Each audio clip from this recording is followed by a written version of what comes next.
All right, the bluffs are shrinking, we're told, as fears are rising because of how close this is to this right here. That's the issue. The train tracks there to the bluffs. Right now, people in Del Mar are getting new details and plans to make the bluffs safer and ultimately remove the train tracks. Our 10 News reporter Rachel Bianco is live with the biggest concern right now. Rachel.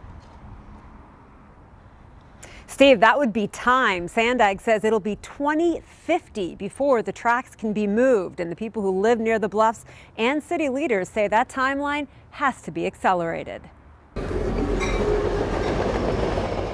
The rumble of the train over the bluffs in Del Mar. Tom Hollander looks forward to the day these tracks are gone. I hope there's an inland route that would make sense. Also, I think the obvious is obvious, which is these collapses due to the rain on the cliffs mean this has a limited lifespan. Sandag is looking at 5 inland realignments for a tunnel, but any plan to move the tracks is still decades away. This is a very expensive project. This is a multi-billion-dollar project, and that kind of money isn't found in the sea cushions. Until they come up with the money, work continues to stabilize the bluffs to prevent collapses like this one, the most recent just last weekend. The reason that you don't see a lot of that action is because over the past 15 years, those bluffs have been protected by burying 3-foot diameter columns about every 10 to 15 feet into the ground closer to the tracks. The next phase of the project involves improving drainage to prevent erosion.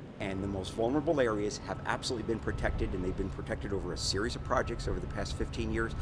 We continue to call together money to protect even more of them so that those tracks can stand there for a long, long time. Hope it happens. Hope I'm breathing when it does.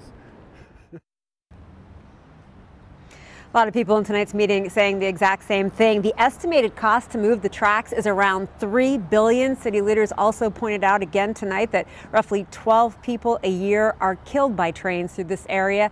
Yet another reason to move up that timeline. Reporting live in Del Mar, Rachel Bianco, 10 News. Rachel.